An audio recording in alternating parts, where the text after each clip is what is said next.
Hello, friends and gamers, and welcome to The Fortress as well as Cobra Wargaming's channel. I guess because this video is going to go on both of our channels. So I'm here with Cobra, I'm Jinx, and we're going to today talk about artillery in board games in general. Now, usually our talks are a little bit about Global War 36, a little bit more specifically, or at least orientated towards games similar to Global War 36, so that it's applicable to stuff like Axis and Allies, Global War 36, obviously, and there's a few other games out there that are similar in spirit and in many ways to Global War 36, and so that's kind of what we're going to talk about.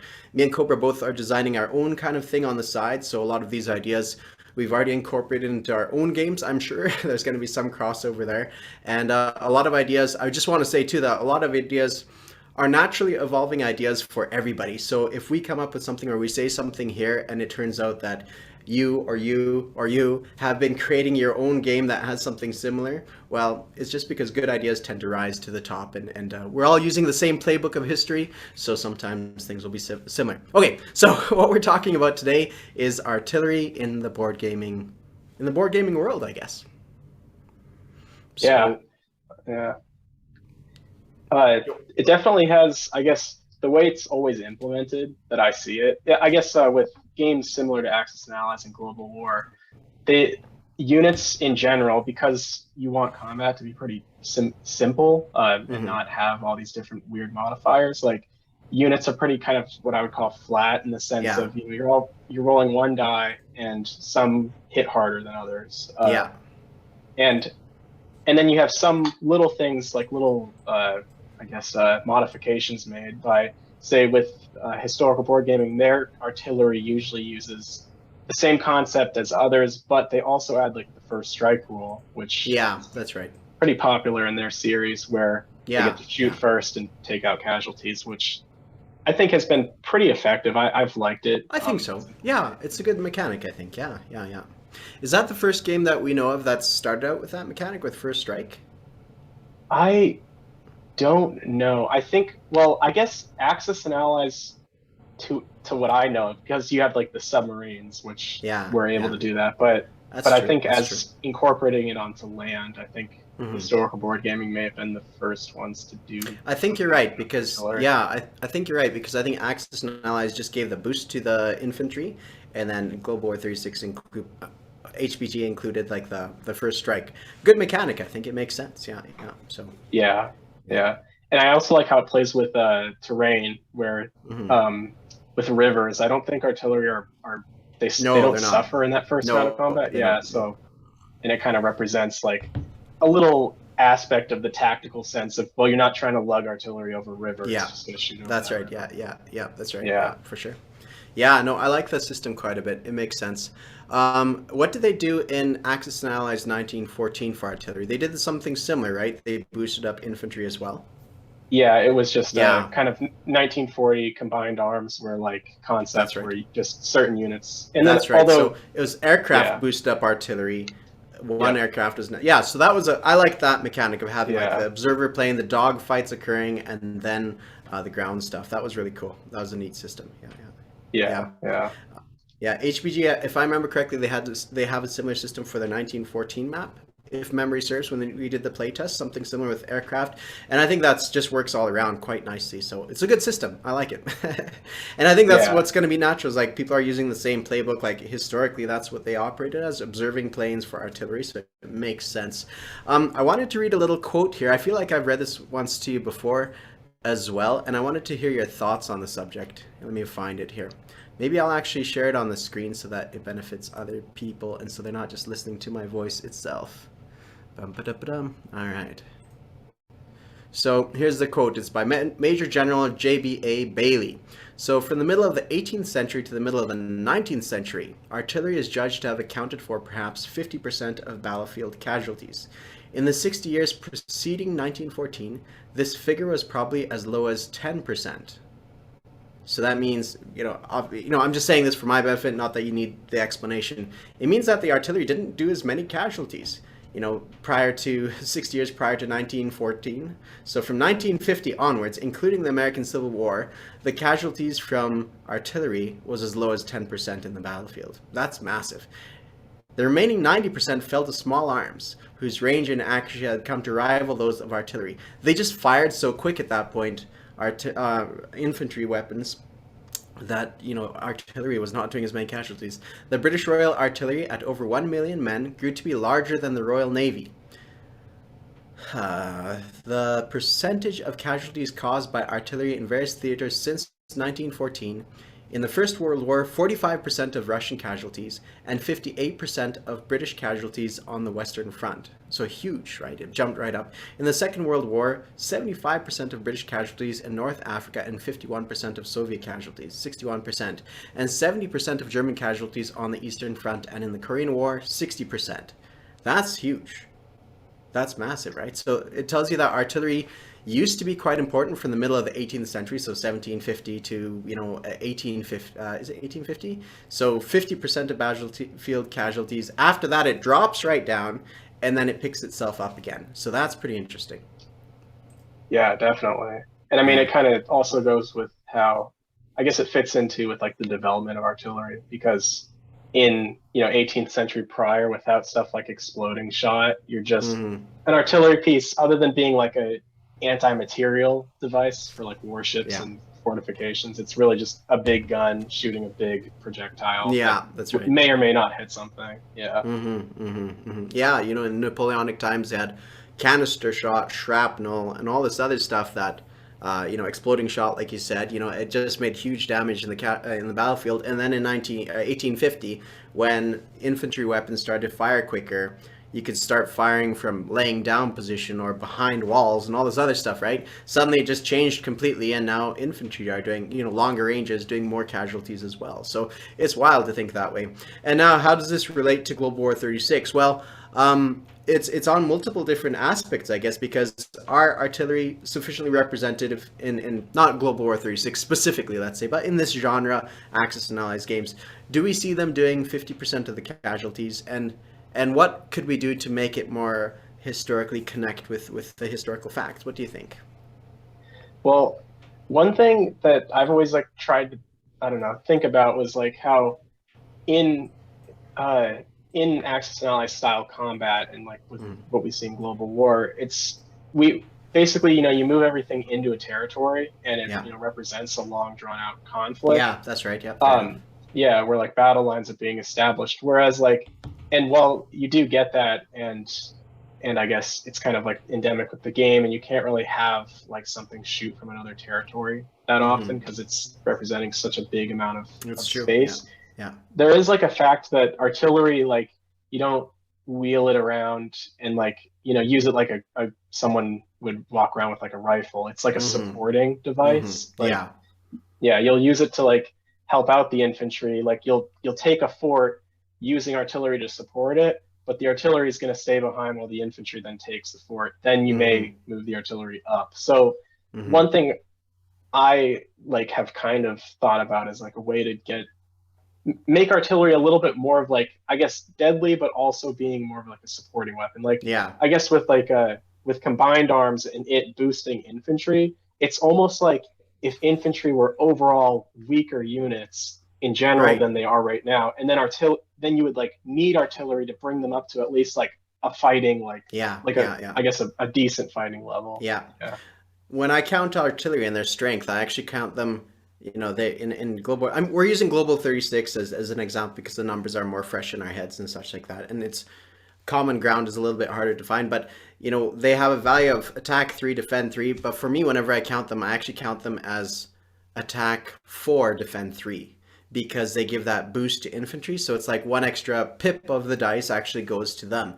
So I know they don't actually roll that number, but the fact that they boost up infantry is like, well, okay, that's actually not too bad for an attack value, considering that infantry would do it too. So yeah, I think they do quite well. And like you said, in these games, in Global War 36, the combat mechanics are such that it's a long drawn out combat across multiple months.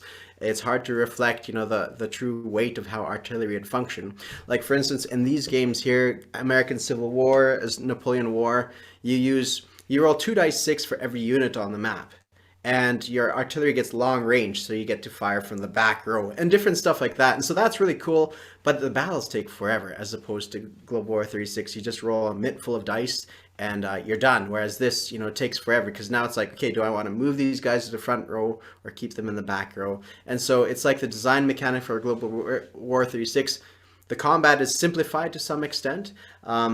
And to make it kind of work out, I guess, but we lose some of that magic of the artillery, or the king of the battlefield has kind of disappeared to some extent in 36. Yeah. I would say I agree with what you said about supportive weapons. That they would probably be, they should be kind of embody a lot of the support behind the battlefield. And so what they do in Axis and Allies, the fire support of giving units of that extra dice roll. Now, for me, what I would do, or what I would think about doing, because the problem with, sorry, I'm rambling on here now, but one of the problems with artillery is the fact that they are just one piece of plastic, and you'll have people saying, okay, well, they're not going to be, artillery wasn't just in one grand battery. It was spread out across a, multiple amount of brigades and corps and such like that. It was a little bit more diversified, a little bit more. And so people argue that, well, I don't know what they'll argue anyways, but what I'm thinking about doing is, what about if you had multiple dice for every artillery piece that you have, right? That you roll, say, 3 dice for every artillery. And by doing that, you could actually do a lot more hits with your artillery piece in some sense. But of course, you have to calculate the cost into that as well. Yeah. I really like that. That's a decent idea. Like, it's a nice fix that kind of bumps up, the attack capability of the artillery piece. It would. Yeah, especially with World War One era, I've been doing a lot of research for my game, and one thing that I was pretty surprised about was with on the Italian front with Austria-Hungary. The Italians outnumbered the Austrians it was something crazy, 10 or 15 to 1. Okay. And they, even though they were attacking mountains, which is already kind of a difficult task, but the fact that the Austrians were so outnumbered, but the Italians had virtually no artillery, but the Austrians did, and that was their main force. But their small garrison units that had these really well-trained artillery, they were able to just knock out droves of the Italian army. Wow. So yeah. Well, I think that would be interesting too, because if you rolled 3 dice for every artillery, let's say, or 2 dice or whatever, but you still could only absorb 1 hit on the artillery piece. So it's okay, well, do I want to spend, let's say if artillery costs, I don't know, 5 or 4 IPPs, it's okay, now my attack capability is stronger, but do I want to get 1 artillery, or do I want to get, let's say it costs 6 and I roll 3 dice with it, but I only get 1 hit point to absorb on the artillery. So now I need infantry to absorb hits and artillery to give hits. And you could play around with that a little bit too, right? That you might want a big infantry so you can absorb a lot of hits and have more staying power. But if you have more artillery, then you have more damage dealing power, right? So damage per second, DPS, right? Something like that if you play video games. Yeah. And that also kind of plays into, I forget what video it was, but a while ago, I remember you talking a little bit about scratching the surface of as the scale of games get bigger, and especially with Global 36, it's much bigger than other games. And units say the fighter kind of lose some of their, their abilities. Yeah. So with something like your idea with artillery, it makes that unit more powerful.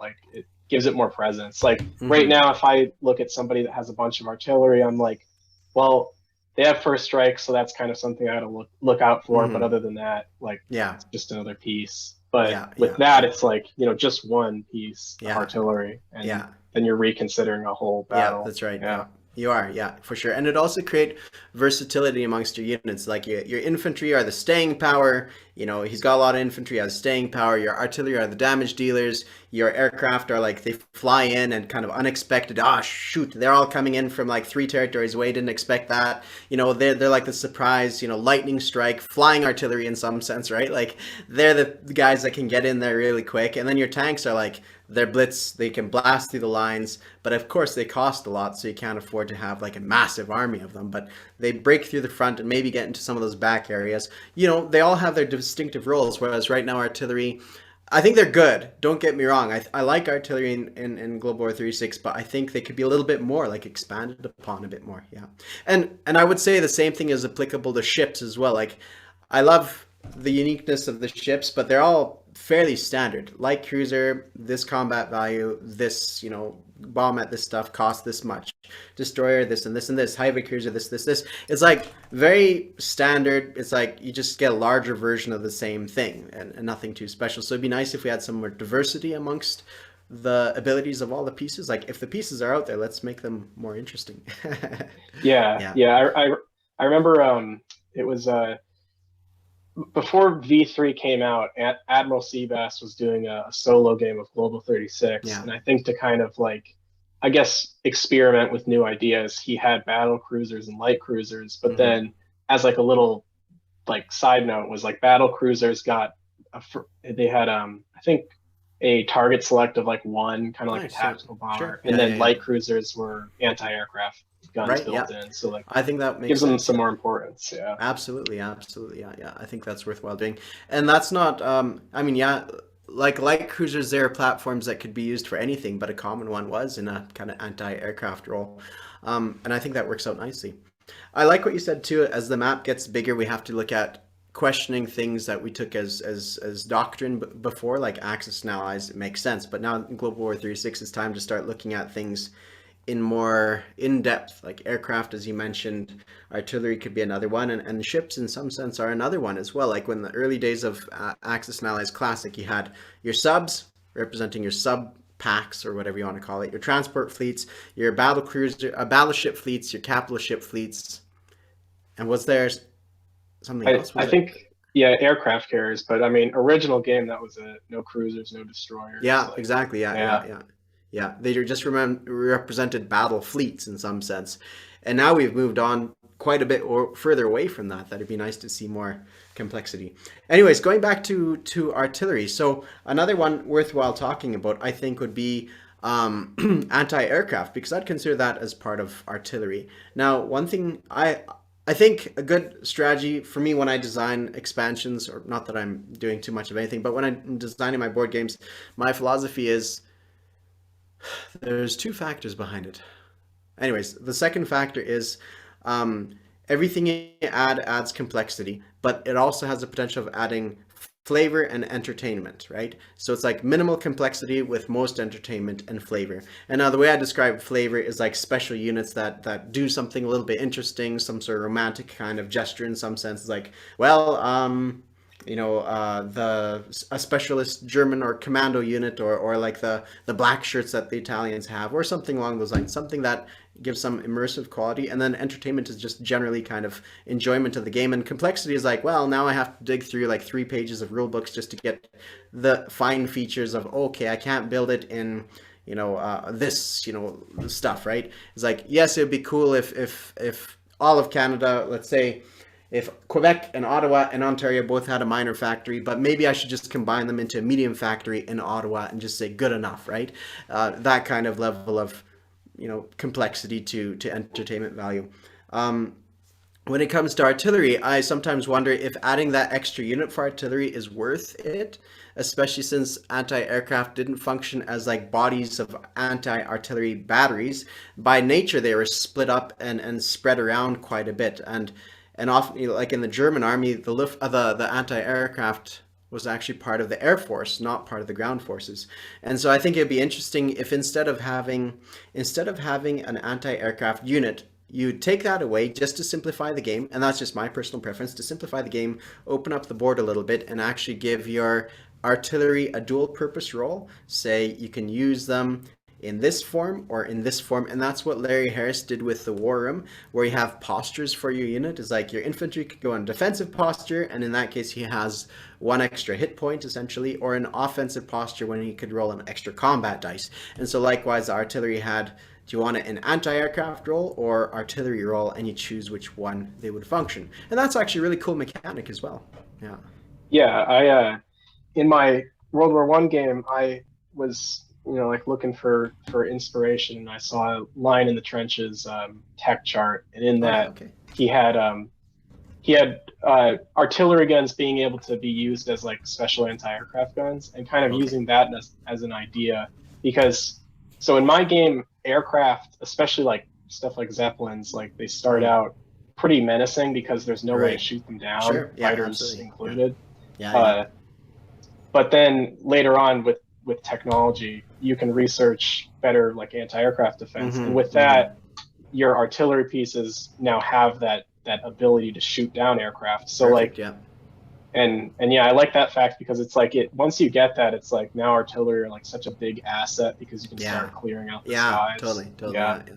I mean, they were the kings of the battlefield for a reason, I think, right? They should be like almost dominating on the battlefield, but you need infantry to back them up. And so it's not quite rock paper scissors, you know, not I don't think we should simplify the game to rock paper scissors where it's like this gets that and this gets that, but it's like a combined approach to all your armies where you're like I need a little bit of everything.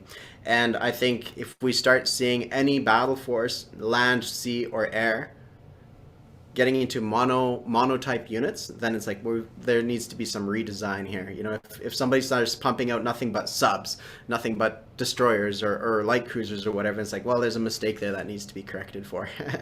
Yeah, but what you say there about technology development too is actually really good too, because you could always use certain features as well where they get certain I mean, it's already been done where you get certain abilities later on through it as well. So for instance, you could say, I don't know, I'm not huge on World War II technological development, but theoretically you could say by stage 1 on the Global War 36 chart, then if you're working on advanced artillery, then at stage 1, if you're sitting at stage 1, then you could actually develop, or maybe it's stage 2, I don't know. Yeah, anyways, you get the idea. Then your tanks now, or sorry, your artillery now has the capability of hitting tanks, something like that. And now they function as anti-aircraft, anti-tank, and artillery. And so if you ever roll like a 1 on your dice, it's like now they're functioning in their anti-tank roll, and every other hit that they have is against land forces, something like that, right? You could kind of break it up. Yeah. yeah. Yeah. And yeah, because then I guess another thing too with artillery and their role, how they're represented. Like another thing that I've always kind of wondered about is like I can't remember if it was your video or somebody else's, the Mm. strategy of building a bunch of artillery as like Germany, and then might Yeah. have been General. Yeah, I don't I made a remember. vid. I made a video about that. It's on private now, so you can't access it. But yeah, Uh, you build a lot of artillery, and then all your free hits. Eventually, you compound on that one, and eventually get a lot of because you're getting yeah, free hits where your enemy can't respond, and by the end of it, it's like you're just rolling thunder as you work your way across Europe. Yeah. yeah, So and like looking at it in that sense, it's like I that's when it comes to like the role of artillery like in reality getting like mixed with like because I know that in the game artillery would likely represent like some mechanization and yeah, yeah, like being able to that's right. move Yeah. around, but it's like when I think about stuff like that in reality, it's like if Germany made like 10,000 artillery pieces in Yeah. 1936 and was Yeah. just had just a bunch of guys wheeling them up, shooting up the place, wheeling them. Yeah. Yeah, so it's like I I've been trying to like think about stuff like that when it comes to. I remember like Axis when I was 1914 had where you couldn't leave like equipment, so like Yeah, that's tanks, right. planes, artillery unattended. I wasn't a That's right. huge fan of like how that worked in the game, but Yeah. it was like it made it so you couldn't just have like a super artillery tank army just Yeah, yeah, driving yeah, yeah. around. For sure, for sure. And it made you have to make choices too. Is like, okay, so I have three infantry left, and some artillery is like now I have to start thinking, should I take away the artillery or the infantry? Because you might have a purpose for that infantry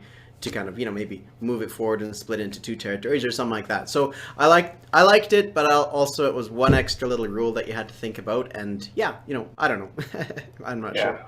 Yeah, yeah, yeah, yeah. Um, what would you say in regards to 1914? One of the struggles I'm coming across in the design of my game is ammo consumption for artillery. Now that was something that was prominent. The munition consumption in World War One was huge. Is at a certain point they're like, yeah, artillery can't even fire now because we need to reserve what we have for defense, and we're just stripping everything away in like minutes, essentially. So, what would you say? How are you tackling? Unless it's too much, unless you feel like it's giving away too much, but how would you tackle that in your game with munition consumption? Yeah, I was thinking about that for a while when it came to Mm. like, some, kind of rudimentary like supply and stuff Yeah, because it's yeah. like, should this army be able to defend at full value if it's completely surrounded? Right, But right, right, right. um, I ended up, and especially yeah, reading about it, kind of like how you were saying, like there was Mm. points when like, they had literally no shells like for the Yeah, entire army. So that's right. Yeah, yeah. it definitely matters. But Mm. um, I think I kind of came along like it's just another like level of stuff you have to worry about. But Yeah, yeah. one thing I am, at least right now, thinking about keeping it as is that in my event cards, which I've been kind of reworking for this game. I think that Yeah. there's going to be some, because a lot of it is random events that kind of are inspired by historical things happening, Right, but there's right. Oh, I see. also, Yeah. yeah, there'll be some like event cards which will be things that maybe players can actually like play, and Sure. so it'll Yeah. say like British artillery shortage, like That's right. Britain, Yeah. That works yeah, good. Yeah, can't, yeah. yeah, stuff like that. So Hmm. yeah, That's a good way of doing it. I like that system because that kind of puts in that historical factor that was, somewhat important in World War One, and it also plays along with the game because you could be like, okay, now either all artillery can't fight for the next turn, or you could only fight defensively, or something like that, right? So that works out quite nicely, very tidily, without overcomplicating things too much. My solution was much more complex, and I'm not sure if I should go with it, but my solution was something like keep artillery reasonably cheap, have them roll 3 dice in combat. They hit at a decent amount, right? Like so, in equivalence of have them hit, almost like 40% of the time, if not more. But every time one artillery fires, you have to you lose 1 buck or production point each time they fire. And so you're like, okay, round one, I have to spend, I'm gonna fire with 3 artillery, and they're gonna do a decent amount of damage because they have pretty decent chances of hitting, let's say 50% or whatever it is. But it's like, okay, but do I want to expend I might want to buy that extra infantry, and I don't want to, overproduce here too much or fire too much. So I'll just use it for 2 rounds and then hold off because I might need something in reserve just in case, I'm attacked next turn. I want to throw a few extra bucks in there. So that was my solution, and I still might stick with it just because I want to try it out and see how it goes. But I thought that was kind of an interesting way of tackling that problem. yeah, that definitely is pretty cool. Like I've never heard of that one, like kind of having to spend like Pay to IPP to use, right? actually, or like yeah, whatever, yeah, pay to use basically. Yeah, Yeah, yeah, yeah, yeah. it's But an it interesting way of doing it it. makes sense because you had a lot of munitions factory in World War One. They did a lot of damage, and it tied up a good chunk of the workforce. So it's like, yeah, maybe it could kind of work. But the problem there is it adds complexity because now it's like you have to make that decision each round.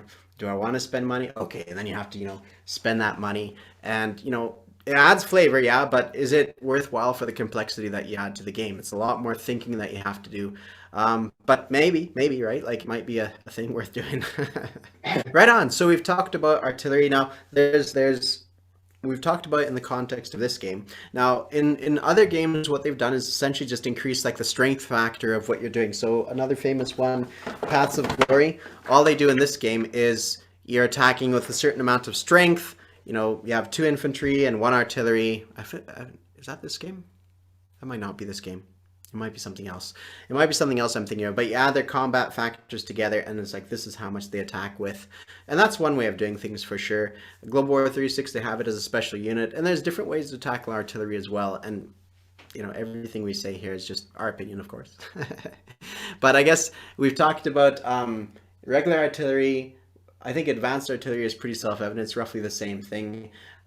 There's also, I don't know if it's worthwhile talk. We've talked about anti-aircraft. We've talked a little bit about anti-tanks. Unless you have something more to add about anti-tank artillery, if there's anything worth mentioning. Yeah, not really anything that too much comes to mind. I did like your little suggestion. I have thought about that before with like having a specific value, like roll a one that represents the Mm, anti-tank mm, mm, companies like actually doing something against mm, tanks, and mm, you can hit an enemy armor. Yeah, mm. um, yeah, Yeah, but yeah, I've done that even with a tech. Once you get to a certain tech in World War or in the interwar period, then you could unlock a tech for your infantry to start doing that as well, to represent, Panzerfausts and all this other stuff in World War II, where now your infantry is equipped with some level of anti-armor weaponry as well. So if they roll a 1, now they're rolling their anti-tank hits. And so when you look at, I mean, it'll be custom dice as well too. You'll roll out your custom dice and be like, okay, I see here that these are,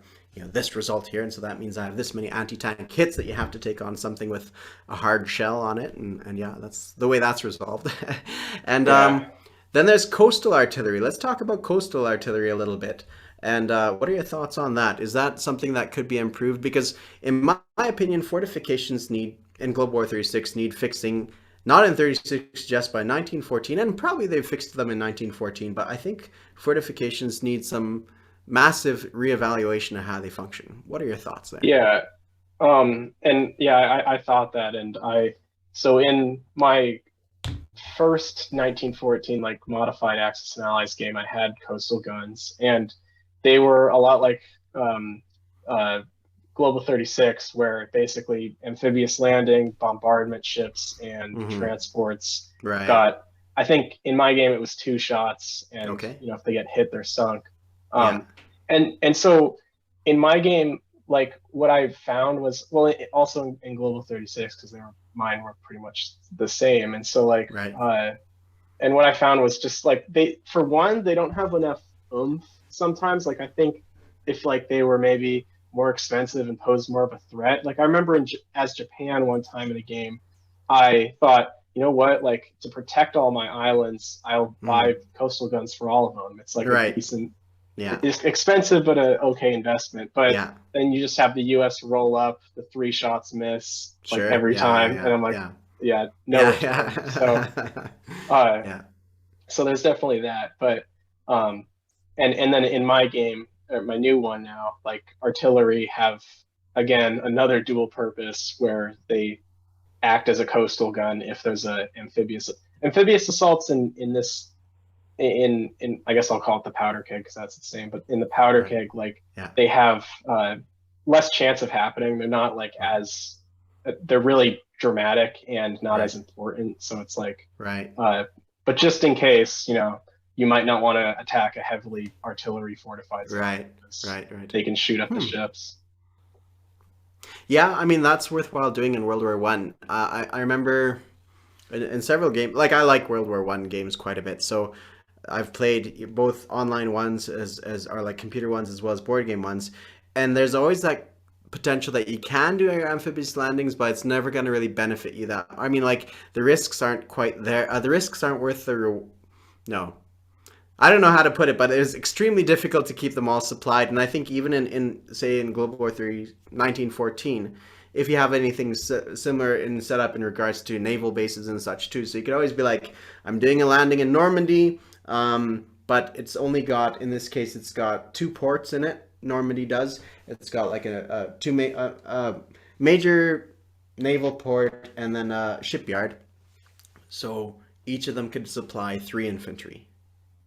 Right? So you could say I could only drop off 6 units there and something like that. You could play a certain system like that. And it's like, okay, well, so I could supply 6 units there, but I also have 3 transports off the coast. So each transport could supply 2 infantry. So now you have 6, 7, 8, 9, 10, 11, 12. So you have 12 infantry that could sit in Normandy that could function at their full defensive combat values. But anything in excess of that, and that tends to suffer. And then if they push into another territory and don't pick up any more ports, well, they could still only supply 12 units. And that way you can kind of keep your supply chain and see where it bottlenecks on the ports. And so likewise in 1914, you could do something similar. You could do a small landing, like little raids, but it's like, to keep you guys supplied, that's going to be really difficult to do that. Because that's the problems they had in Gallipoli for one anyways, and in Sinai for another. So yeah, and that's in my game, because supply isn't a thing, but just the ability to like reinforce and also like evacuate forces is like important. So like with ports, you're able to like, because another reason like why amphibious assaults wouldn't be as important is because of the lack of like transports and the ability to like get a huge amount of army deployed. So an important factor is in my game, like ports are able to like move infantry. Right. So Yeah, I like that. Brilliant. yeah, and so like it means that if say let's say the British launch an invasion into Mesopotamia, but then they Mhm. lose Kuwait, well now they Yeah. you know normally the British player would be like, it's a tiny territory, who cares? Sure. But in Yeah. my Yeah. game, it's like, well, the British player doesn't have a ton of transports, so they're going to need that port to keep reinforcements. Yeah. That's what I wrote back in the day when I was working on my own expansion, and it was something pretty well the exact same thing as you could like naval move using the same concept as well as basically every port can pick up and receive a certain amount of units, and you could just basically almost teleport, whatever you want to call it. You could trace their path and it goes, and it has to be a certain kind of routine. It's like each port can't pick up and drop off. It can't, so you I know we're going off topic from artillery here, but you picked up something in England, and next hop off point within 3 sea zones it could drop off in Gibraltar. But now the Gibraltar port's used, and so you can't use it again to move another unit. And so that one would go from Gibraltar to Cairo to wherever else. And as long as you're not doubling up with the same port, by hopping through it, with another unit, then you're legit. And so if you could find another route to go around Africa and one using this port and one to go this port, then you're all set. So that would be one way of doing that. Yeah. Of course, it's a little bit Yeah, more figuring out, but yeah.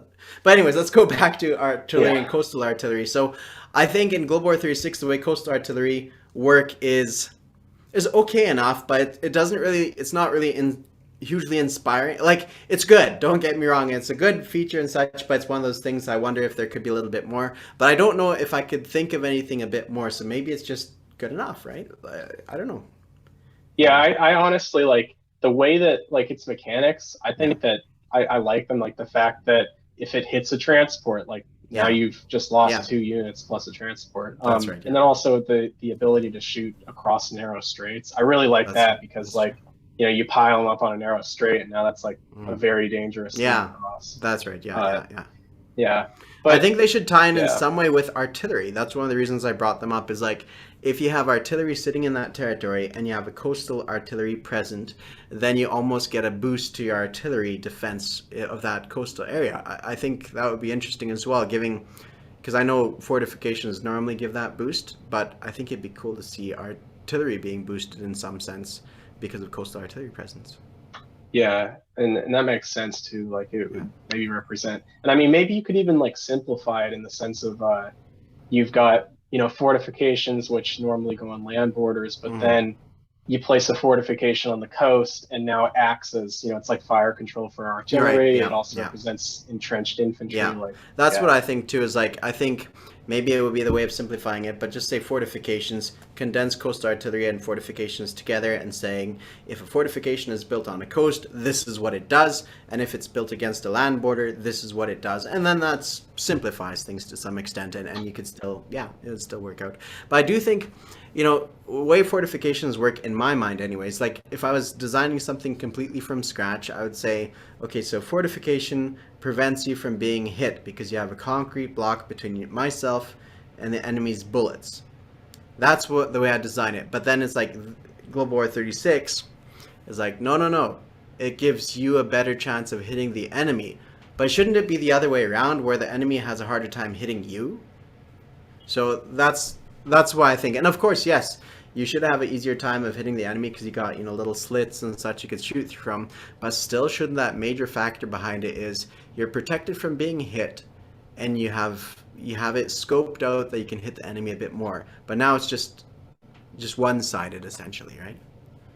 yeah, and I like how the fortification, don't they take 2 hits, right? They No, still they don't count take two any hits, hits. or oh, They they don't they hit. they roll two Oh, they hits for shoot artillery. two. Yeah, Yeah, they shoot two, yeah, or two rolls. and Yeah. yeah, and it's like I could see that being like maybe built-in artillery Mm. stuff like that. But I like your thoughts on, it's like it prevents, or it helps prevent the enemy from hitting you. Like when you look at like say like a good example of like a well-defended area, like in real life, like Iwo Jima was Mm. bombarded for like Yeah. like I forget, it was like days or weeks, Hmm. and when the Marines landed, it was like just as hard defense Yeah, because the that's right. Yeah, infantry were just hiding in the that's right. fortifications. Yeah. So it's like yeah, Yeah. and that actually also helps with like one thing I've always kind of like that's like irked me in a global, just in like all the kind of Axis and Allies games and Global 36, where like you put 3 infantry on an island. If the Americans roll up with a bunch of battleships and Yeah. guys and whatever bombardment, those infantry are gone. Marines land, and like there's no resistance. I wasted the investment in putting Right. infantry there. Yeah. But if you had like maybe a fortification, instead of shooting back, it's like soaking up hits and maybe That's what I was helping going to out the suggest. That's what I was defenders. going to suggest is like fortifications, they absorb 3 hits every round of combat. Or whatever, right? And so it's like, okay, so the enemy comes in there with just a small force, and they don't get 3 hit. They, get 4 hits. Well, you only take 1 hit damage. One of your units off. The other 3 are absorbed. Now, next round, they get lucky and roll 6 hits, and now you take 3, right? And so that way, they're like buffering you in some sense, and there's some squish there where you're not taking as many casualties. And if you are taking casualties, it could be explained away as like, well, the concrete blocks are stopping the hits. It's slowing down the enemy attack. The artillery isn't as effective. You have field hospitals present near behind the front lines. You have facilities built up preparing so you can ship the guys right back into it. The defensive forces back to where it needs to go. It's like I think that's what it should be. Is there should be some squish or whatever you want to call it, where you have a force attacking the Maginot, and each round, apart from the defense bonus the Maginot line gives to the French, they also have some absorbing power for every round of combat, I think. Now, you could say that the defensive +2 that they get on the first round, I know for Maginot it's +3, but the defensive +2, maybe that could only last for 1 round. But I think every other round after that, the defense should still have an absorption factor of 3. And that's not like a new idea either. I'm not just, Axis and Allies 1914. Well, it worked a little bit in 1914 since it was 1 round of combat anyways, but the tanks did the same thing. They absorbed hits, right? So you just do this in every round of combat. Now, it doesn't work for a 1914 game if you have 1 round of combat, but I mean, it could still work, I suppose. Yeah, well, I guess so. Yeah, you would just the tanks. Yeah, have that squish. Yeah, you could do it with trenches, I suppose. They absorb 1 hit for every, or whatever the enemy throws at you. They roll 6 hits and you absorb 3 on your trenches or something like that, right? Yeah. Anyway, that covers that. And yeah. In regards to like the whole idea of bombarding from ships and such, I would say just to tie it in with artillery, and I think we should kind of wind up here, is when it comes to mountain terrain, I don't think the enemy should be as effective in bombarding with ships. As I don't think it makes sense because, as you know, with the fight between the Italians and the Austrians, there's like a lot of little places they could hide away from being bombarded by. So yeah. Plus, you have to elevate quite a bit more too with your ships. I don't think they could actually hit in some of those higher up places. Yeah, and that kind of goes with places. I guess I remember one YouTuber calling them unassailable shores, and I remember actually seeing. Well, that's a cool concept, yeah. Yeah, and actually with Global 1914, with them showing it off, Australia, the Great Barrier Reef is. I didn't see it anywhere else on their map so far, but like the Great Barrier Reef, they've represented it. So like, I guess that's it cool. could. Yeah, it could just be there, but I mean, I would assume in the game it'd be kind of cool if you can't actually land because, of course, you're going to be running aground. Yeah, they could just be simply naming the sea zones as well, too, right? They could be. I know that's what they were talking about doing back in the day. So it could be something like that they're not actually implementing a barrier reef. But that's cool. That's really cool if they did something like that. That'd be neat. Unassailable shore. Neat. Yeah. That'd be neat. And fair enough. I think that's a decent idea too. Like the coast of Norway, sorry, it'd be like much harder to attack than the coast of England, let's say. Yeah, definitely. Yeah. Anyways, that was a good talk. So I appreciate it, Cobra, and we'll have to do it again sometime. Yeah. Okay, I'll talk to you later.